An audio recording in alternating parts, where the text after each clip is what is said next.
Hello friends, so welcome to my channel that is study Tapri. और आज हम discuss करने वाले हैं strategy for cracking the BPSC exam, Bihar public service commission exam in 3 months. आप सभी को पता है, लास्ट वीडियो में हमने डिस्कस किया था कि बीपीएससी एग्ज़ाम जो है वो कैंसिल हो गया है पेपर लीक की वजह से। तो अब वो अगले 3 महीने में फिर से उसकी डेट आएगी और फिर से कंडक्ट किया जाएगा। तो वहाँ पर हमने पैटर्न उसका पढ़ लिया था। तो आज हमें आपके सामने स्ट्रेटजी और बुक लिस्ट के बारे में डिस्कस करूँगा, क्या क्या आपको बुक्स रेफ़र करनी है। वैसे तो वो सारा आपको मिल जाएगा अगर आप गूगल पे सर्च करते हैं, पर फिर भी मैं आपके सामने ये एक वीडियो में आपके सामने वो सब कुछ रख दूँगा। तो चलिए स्टार्ट करते हैं। ये 67th बीपीएससी का री एग्ज़ाम होगा अगले 3 महीने में। इसकी डेट जो है अनाउंस कर दी जाएगी सरकार के द्वारा। तो सबसे पहले मैं आपको स्ट्रेटजी के बारे में बताऊंगा कि किस तरह से आपने अपनी स्टडी बनाना है, टाइम टेबल करना है, क्या आपका टाइम टेबल रहना चाहिए और किस तरह से आप उसको डेवलप कर सकते हैं, किस तरह से आप उसको उसके अपने टाइम टेबल की तरफ स्टिक रह सकते हैं कि रोज़ उसको किस तरह से फॉलो करना। अगर आप कांस्टेंट स्टडी करेंगे और स्मार्ट हार्ड वर्क करेंगे तो आप इसको 3 महीनों में अगर क्रैक कर सकते हैं, ठीक है ना। तो आपने स्मार्ट हार्ड वर्क करना है, ठीक है, रट्टा नहीं मारना है बिल्कुल भी। तो चलिए स्टार्ट करते हैं। ये देखिए, सबसे पहले बिहार पब्लिक सर्विस कमीशन जो है ये जो है रिक्रूटमेंट करता है for the civil service jobs under the state administration. तो डिफरेंट रिक्रूटमेंट होती है यहाँ पर। इस एग्ज़ाम के थ्रू आप सब डिविजनल ऑफिसर लग सकते हैं, रूरल डेवलपमेंट ऑफिसर लग सकते हैं या फिर डिस्ट्रिक्ट संपर्क ऑफिसर लग सकते हैं, ठीक है। तो ये और भी बहुत सारी इसमें पोस्ट आती है। तहसीलदार की पोस्ट आएगी आपकी, इसमें कुछ एक एक्साइज की पोस्ट भी रहती है। तो ये सभी जो पोस्ट है उसके लिए कंडक्ट किया जाता है exam Bihar public service commission के द्वारा। तो बेसिकली अगर कोई फर्स्ट टाइमर है जो पहली बार पढ़ रहा है, उसको अब वो सारा का सारा अगर वो बुक्स को देखता है और पहली बार बुक्स से स्टार्ट करता है अगर पढ़ना, तो वो नहीं कर पाएगा। तो उसको अगर कोई फर्स्ट टाइमर है, अगर उसने स्टार्ट करनी है स्टडी, तो वो सबसे पहले न्यूज़पेपर से स्टार्ट करे, ठीक है। न्यूज़पेपर से वो अपनी सिटिंग कैपेसिटी को बनाए और साथ ही साथ अपनी पढ़ने की कैपेसिटी को भी डेवलप करे। तो सबसे पहले कोई भी न्यू कमर है जो स्टार्ट करना चाहता है, लॉन्ग टाइम तक बैठना चाहता है, अपनी लॉन्ग टाइम तक सिटिंग बनाना चाहता है, तो उसके लिए उसको न्यूज़पेपर से स्टार्ट करना पड़ेगा। तो एनी न्यूज़पेपर आप इंडियन एक्सप्रेस से स्टार्ट कर सकते हैं और एक कोई हिंदी का न्यूज़पेपर भी आपने पढ़ना है, रीजनल न्यूज़पेपर, ताकि जो है, क्योंकि हिंदी क्वालिफाइंग एग्जाम है, हमने लास्ट वीडियो में भी डिस्कस किया था, तो उसको भी आपने पढ़ना है, ठीक है। तो न्यूज़पेपर से आप अपनी ग्रास्पिंग पावर और सिटिंग पावर को जो है कैपेसिटी को भी बढ़ा सकते हैं, ठीक है।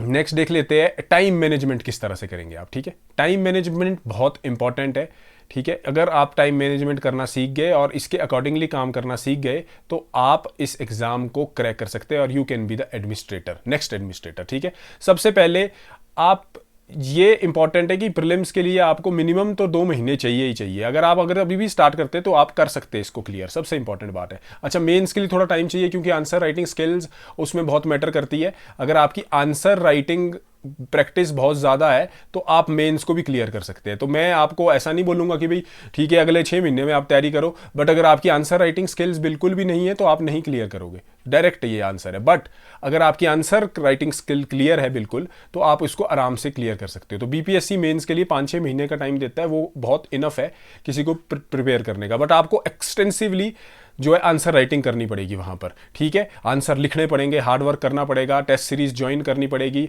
इवेल्युएशन उसकी करनी पड़ेगी आंसर राइटिंग की। तो वो चीज़ें उसमें एवेल्युएशन में अगर आपके कोई वीकनेस है तो उनके ऊपर आपको काम करना पड़ेगा। तीसरा है, रोज़ अपने दिन को सेक्शंस में डिवाइड करो कि इस 1 घंटे में या अगले 4 घंटे में मैं ये इस सेक्शन को पढ़ूंगा, फिर मैं उसके बाद इस सेक्शन को पढ़ूंगा, पॉलिटी को पढ़ूंगा, फिर हिस्ट्री को पढ़ूंगा।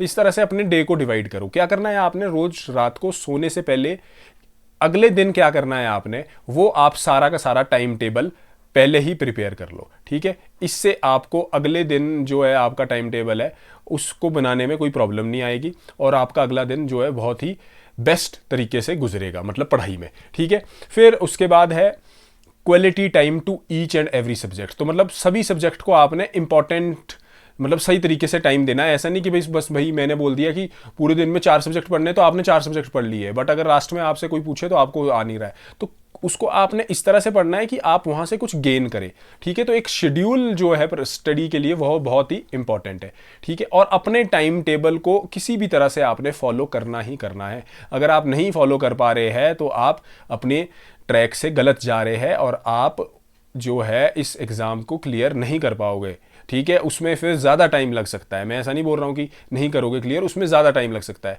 ठीक है। तो एक और नेक्स्ट वीडियो में लाऊंगा कि कोई जो वर्किंग प्रोफेशनल है वो किस तरह से अपना टाइम टेबल बना सकते हैं। तो मैं एक टाइम टेबल बना दूंगा, और जो घर पे ही तैयारी कर रहे हैं उनके लिए भी मैं एक टाइम टेबल जो है नेक्स्ट वीडियो में बना दूंगा, ठीक है। आपने कमेंट सेक्शन में मुझे बता देना है। तो नेक्स्ट देख लेते हैं बुक सिलेक्शन। बुक सिलेक्शन किस तरह से करेंगे, ठीक है ना। टाइम मैनेजमेंट क्लियर है। अब बुक सिलेक्शन स्टैंडर्ड बुक्स है, इसके लिए कोई ऐसी चेंज नहीं है कि भाई आपने चेंज कर दी ना। अगर आप नेट पे सर्च करोगे तो बहुत सारे टॉपर्स ने वैसे ही बुक लिस्ट लिखी हुई है, तो उनको भी फॉलो कर सकते हैं। वैसे मैंने एक बुक लिस्ट इसमें मेंशन भी की है।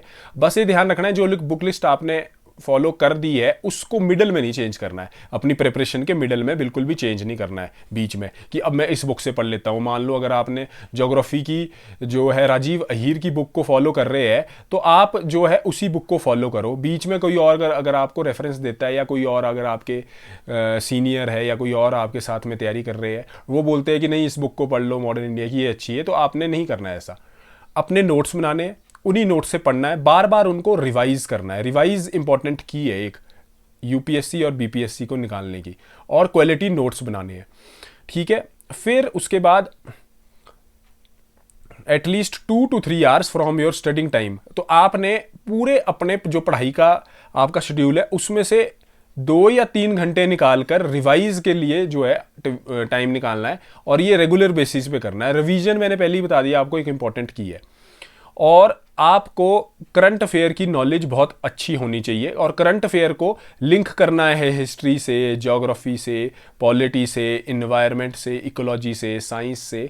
इन सब से आपको करंट अफेयर को लिंक करना है, तभी आप जो है इन चीज़ों को अच्छे से अंडरस्टैंड कर सकते हैं और आपकी जो आंसर राइटिंग स्किल और ज़्यादा अच्छी हो जाएगी, ठीक है। तो प्रतियोगिता दर्पण वगैरह ये पढ़ सकते हैं आप करंट अफेयर्स के लिए, ठीक है, क्योंकि रोज़ करंट अफेयर करना काफ़ी टफ हो जाता है उनको, रोज़ करंट अफेयर को नोट करना, क्योंकि कई बार स्किप भी हो जाता है और करंट अफेयर इतना वास्ट है, रोज़ कुछ ना कुछ हो रहा है, तो उनको कवर करना थोड़ा टफ है। तो आप किसी भी एक कोई भी सिलेक्ट कर दो मैगजीन ये, तो उसमें आप उसको कर सकते हैं, ठीक है। नेक्स्ट है strategy for beginner and experience. तो कोई बिगनर है मतलब जिसने आज स्टार्ट करना है उसको क्या करना है, और एक्सपीरियंस जो है उसको क्या करना है। बिगनर को मैंने पहले ही बता दिया है कि वो पहले तो उसको बुक अगर दे दी जाए किसी बिगिनर को तो वो 3-4 घंटे तो पढ़ ही नहीं पाएगा बुक को, वो बीच में ही बोर हो जाएगा। हिस्ट्री ज्योग्राफी की बुक्स ऐसी होती है।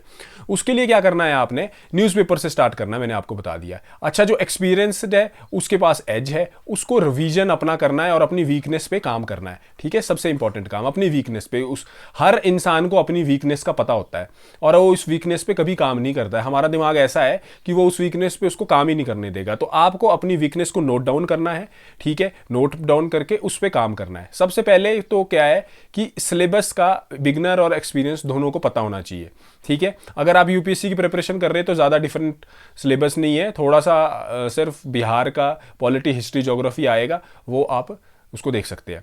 और सबसे इंपॉर्टेंट जो एक्सपेक्ट है पेपर को क्लियर करने का वो है प्रीवियस ईयर क्वेश्चंस। ये एक तरह के पासवर्ड है फॉर योर बीपीएससी प्रिपरेशन। मतलब आप अगर अच्छे से प्रीवियस ईयर क्वेश्चंस को फॉलो करते हैं और उनको अच्छे से सॉल्व करते हैं तो आपका पेपर क्लियर हो ही जाएगा, ठीक है। और अगर आपको कभी ऐसा लगता है कि आपकी जो प्रिपरेशन है वो आउट ऑफ ट्रैक जा रही है और आप नहीं कर पाओगे, कभी आपको ऐसा लगता है कि हम क्या पढ़ रहे हैं, तो आप जो है प्रीवियस ईयर क्वेश्चन पेपर को सॉल्व करो, देखो उनको, तो उससे आपको एक डायरेक्शन मिलेगी, नहीं हम इस तरह से कर सकते हैं, हमें इस तरह से करना चाहिए, ठीक है। फिर है बुक लिस्ट। बुक लिस्ट का सभी को पता होना चाहिए, मैंने शेयर की है इसमें, अगली स्लाइड या उससे अगली स्लाइड होगी। तो ये मोस्ट कॉमन है बीपीएससी की प्रिपरेशन में, और आपको अपनी बुक को मिनिमाइज रखना है, तभी मैंने लिखा है। मतलब कम बुक्स से आपको ज़्यादा गेन नॉलेज करनी है और उससे आपके चांसेस भी जो है क्लियर करने के बहुत ज़्यादा हो जाएंगे, ठीक है। तो बुक्स बीच में चेंज भी नहीं करनी है, और दूसरा मिनिमाइज मतलब बहुत कम बुक्स को आपने फॉलो करना है। मतलब बेसिक बुक्स को तो फॉलो करना ही पड़ेगा, पर अलग से कोई बुक बीच में नहीं ला देनी है, ठीक है। नेक्स्ट देखो, बुक लिस्ट मैंने आपके सामने शेयर कर रहा हूँ। बुक लिस्ट ये टॉपर्स के द्वारा आपको नेट पे भी मिल जाएगी, तो ये आप देख सकते हैं। साइंस के लिए Lucent, general science, ancient history के लिए ल्यूसेंट, और मिडिवल हिस्ट्री के लिए एस चंद्र की, ओल्ड एनसीईआरटी, मॉडर्न हिस्ट्री के लिए स्पेक्ट्रम या राजीव हेर की बुक भी है, पॉलिटी के लिए लक्ष्मीकांत है, ये सभी बोलते हैं, और ज्योग्राफी के लिए ल्यूसेंट है, या फिर 6 से लेके 12वीं तक जो एनसीईआरटी को पढ़ लो, ठीक है। 80% क्वेश्चन जो है बीपीएससी में वहीं से होंगे, 20% वो है कवर होते हैं करंट अफेयर से, ठीक है। तो ये आपने ध्यान रखना है। अच्छा, अब मेंस की थोड़ी सी बात कर लेते हैं। मेंस की, मेंस सारा का सारा खेल आंसर राइटिंग का है। अगर आपकी आंसर राइटिंग स्किल्स अच्छी है तो आप जो है इस पेपर का मेंस जो है इजीली क्लियर कर सकते हो, ठीक है। आप और आंसर राइटिंग स्किल्स अच्छी करने के लिए क्या करना होगा, आपको डेली जो है आंसर राइटिंग स्किल्स को प्रैक्टिस करना पड़ेगा डेली, और हार्डकोर आंसर राइटिंग करनी पड़ेगी, आपको प्रैक्टिस करनी पड़ेगी, ठीक है। तो ये आपको डेली प्रैक्टिस करनी पड़ेगी, और आप अगर तभी डेवलप कर सकते हैं अपनी आंसर राइटिंग, अगर आप डेली प्रैक्टिस करते हो। शॉर्टकट कोई भी नहीं है इसका, ठीक है। कोई शॉर्टकट नहीं है, ये ध्यान रखना। अगर आप बोलते हो कि सर कोई शॉर्टकट आप बता देंगे, नहीं, कोई भी शॉर्टकट नहीं। इतनी सारी वीडियोस है यूट्यूब पे, आप देख लो उनको, कुछ सब यही बोलेंगे कोई शॉर्टकट नहीं, आपको डेली प्रैक्टिस करना पड़ेगा। अच्छा, सेफ ऑप्शनल की थोड़ा बात कर लेते हैं। ऑप्शनल जो सेफ है, पहले तो वो ऑप्शनल रखो जिसमें आप वेल वर्स्ड हो, जिसमें आपको आइडिया है, जो आपने ग्रेजुएशन तक पढ़ा है, अगर आप उसको रख सकते हो। अगर आपको लगता है कि आप इसमें अच्छा स्कोर कर सकते हो तो उसको रखो। अदरवाइज क्या करो कि ऑप्शनल जो सेफ है, पिछले कुछ ट्रेंड जो मैंने देखा है उसमें ज्योग्राफी एक ऑप्शनल अच्छा है, मैथ्स अच्छा है, लॉ अच्छा है, इकोलॉजी, सोशोलॉजी, एंथ्रोपोलॉजी, ये ऑप्शनल में पिछले कुछ सालों में अच्छे मार्क्स आ रहे हैं स्टूडेंट्स के, तो आप इन ऑप्शंस के साथ या इन ऑप्शनल के साथ भी जा सकते हो, ठीक है। और नेक्स्ट देखते हैं, ये बुक लिस्ट में हमने पीछे पढ़ी थी, तो उसमें ही आगे इकोनॉमिक्स के लिए आप मृणाल के नोट्स देख लो, बजट, एक और इकोनॉमिक सर्वे बिहार और इंडिया का, ये भी आपने देख लेना है, ये नेट पे इसकी वीडियोस भी मिल जाएगी, या लूसेंट की बुक भी ले सकते हैं। अच्छा, एक बात इंपॉर्टेंट है, बिहार का एग्जाम है और बिहार की हिस्ट्री, ज्योग्राफी, पॉलिटी पढ़ने के लिए आपको एक बिहार क्राउन बुक, ये इंपॉर्टेंट है। इस बुक को आपको पढ़ना ही पढ़ना पड़ेगा। देखो मैंने क्या लिखा है, एग्जाम मिस हो जाए बट ये बुक नहीं मिस होनी चाहिए, तो आपको ये बुक तो पढ़नी ही पढ़नी है, ठीक है। या और अगर कोई रिसोर्सेज है तो वो कमेंट सेक्शन में बता सकता है, तो सभी की हेल्प हो जाएगी, ठीक है। ऑप्शनल मैंने आपको पहले क्लियर कर दिया है कि ऑप्शनल के लिए आप क्या क्या ले सकते हैं।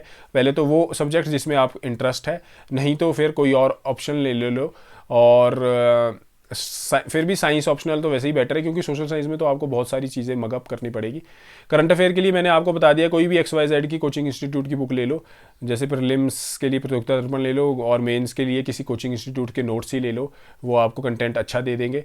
और आपने क्वालिटी नोट्स बनाने हैं, ये ध्यान रखना है, क्वालिटी नोट्स, ठीक है। क्वालिटी नोट्स बनाएंगे ज्योग्राफी के, कल्चर के, हिस्ट्री के और फेस्टिवल्स के, और इन नोट्स को रिवाइज रेगुलरली करना है। ये अपना एक यूएसपी है किसी भी एग्जाम को निकालने का, revise your notes regularly on regular basis, ठीक है। अच्छा, एक किसी टेस्ट सीरीज में भी इनरोल हो जाना आप, ठीक है ना, वो भी रेगुलर बेसिस पे, पहले प्रीलिम्स के लिए और फिर बाद में मेंस के लिए, ताकि आपके आंसर राइटिंग आप करते रहो और साथ ही साथ उसमें इवेल्युएशन भी होती रहे। आपको बाकी बेसिक नॉलेज अपनी स्ट्रांग करनी पड़ेगी। बेसिक नॉलेज कैसे स्ट्रांग होगी, 6 से लेके एनसीईआरटी 12 तक ये आपने स्टडी करनी है, उससे आपकी बेसिक नॉलेज हो जाएगी आपकी, ठीक है, स्ट्रांग। फिर बाकी अपना हेल्थ और मेंटल स्टेबिलिटी भी आपने मेंटेन रखना है। अपना माइंड को रिफ्रेश करने के लिए आप थोड़ा आउटिंग के लिए भी जा सकते हैं, 24 घंटे पढ़ना ही कोई ज़रूरी नहीं भी है, ठीक है। नेक्स्ट है लास्ट मोमेंट पे क्या करना है, ठीक है। 1 महीने पहले अगर आपका प्रीलिम्स आ गया है और 1 महीना रहता है, तो आपने टॉपिक वाइज जो है प्रैक्टिस करने हैं प्रीलिम्स। फिर उसके बाद 15 दिन जब बच जाते हैं तो फिर आपने फुल लेंथ पेपर देने हैं। और मेंस की आंसर राइटिंग तो आप जो स्टार्ट कर रहा है, अगर आज से कोई प्रिपरेशन कर रहा है, तो थोड़ा सा सिलेबस को देख लो, 6 से लेके 12 तक एनसीईआरटी को पढ़ लो। उसके बाद अपनी मेंस के आंसर राइटिंग को स्टार्ट करो। पहले आप कुछ क्वेश्चन किसी भी साइट पे चले जाओ, आपको वहाँ पर आंसर राइटिंग मिल जाएगी। उन क्वेश्चंस के आंसर पहले मॉडल आंसर पढ़ो, फिर अपनी लैंग्वेज में उनको कन्वर्ट करने की, लिखने की कोशिश करो, ठीक है। या आपको कितनी नॉलेज है उसके बारे में वो लिखने की कोशिश करो, ठीक है। तो आंसर राइटिंग के लिए आप टेलीग्राम ग्रुप भी ज्वाइन कर सकते हैं, बहुत सारे ग्रुप्स है, वहाँ पर डेली क्वेश्चन जो है भेज दिए जाते हैं और उनको आप चेक भी कर सकते हो। और एक बुक है KBC nano PYQ topic wise book, यहाँ पर आपको आइडिया मिल जाएगा कि किस तरह के क्वेश्चन पूछे जाते हैं, और शायद उसमें मॉडल आंसर भी आपको मिल जाएंगे, ठीक है। नेक्स्ट है टिप्स कुछ नहीं है मेरे पास, ऐसा कोई टिप्स नहीं है कि मैं आपको दूंगा और आप सोचोगे कि हो जाएगा, नहीं। आपको रिवाइज रिवाइज और रिवाइज, मैंने तभी 3 बार लिखा है। Revise is only the tip to clear this exam, this that is Bihar public service commission. और लास्टली आपको पॉजिटिव रहना है और हार्ड वर्क करते रहना है, और आपको ये ध्यान रखना है कि आप कर लोगे। बस आपने ये दृढ़ निश्चय कर लेना है कि आप कर सकते हो, ठीक है। तो क्लियर करना इस एग्ज़ाम को एक बहुत ही टफ टास्क है। मैं नहीं ऐसा बोलूँगा कि भाई आप ईजी है और आप कर लोगे, बट विद स्मार्ट स्ट्रेटेजी और स्मार्ट हार्ड वर्क और अपने टाइम टेबल को रोज़ रेगुलरली फॉलो करना है। किसी भी अलग चीज़ में आपने अपना ध्यान भटकाना नहीं है, मोबाइल को यूज़ नहीं करना है, सोशल मीडिया से दूर रहना है, और जो भी फैमिली इवेंट्स होते हैं उन पे ज़्यादा टाइम वेस्ट नहीं करना है। तो तभी जो है आप एक नेक्स्ट एडमिनिस्ट्रेटर बन सकते हो, ठीक है। आपकी स्ट्रेटेजी बिल्कुल क्लियर होनी चाहिए, और be true to yourself, be true to yourself. आपको अपनी वीकनेस अगर पता लग रही है, ठीक है, तो आप अपनी वीकनेस पे काम करो, और अपनी वीकनेस को इतना उस पर काम करो, इतना हार्ड वर्क करो कि उस वीकनेस को अपना निकाल दो, तभी आप क्लियर कर सकते हो। तो मेरी तरफ से सभी को बेस्ट ऑफ लक, ठीक है। Lastly thank you very much for listening me. और अगर आपको कोई भी क्वेश्चन है तो आप टेलीग्राम कर सकते हैं, ठीक है, या प्रीलिम्स के रिगार्डिंग क्वेश्चन है, मेंस के रिगार्डिंग क्वेश्चन है, ठीक है। और मैं हर सब्जेक्ट की अलग अलग स्ट्रेटेजी भी अभी लाने वाला हूँ आपके सामने में, कुछ दिनों में और वीडियोस भी अपलोड होगी। और कोई भी प्रॉब्लम है तो आप मुझे प्लीज़ मैसेज करें, और प्लीज़ फेसबुक पे जाकर इस पेज को लाइक करें, इस चैनल को लाइक करें, यूट्यूब पे लाइक करें, सब्सक्राइब करें, और शेयर भी करें अपने फ्रेंड्स के साथ। इंस्टाग्राम पे भी ये पेज है, वहाँ पर भी आप इसको शेयर कर सकते हैं। So thank you for listening and have a nice day.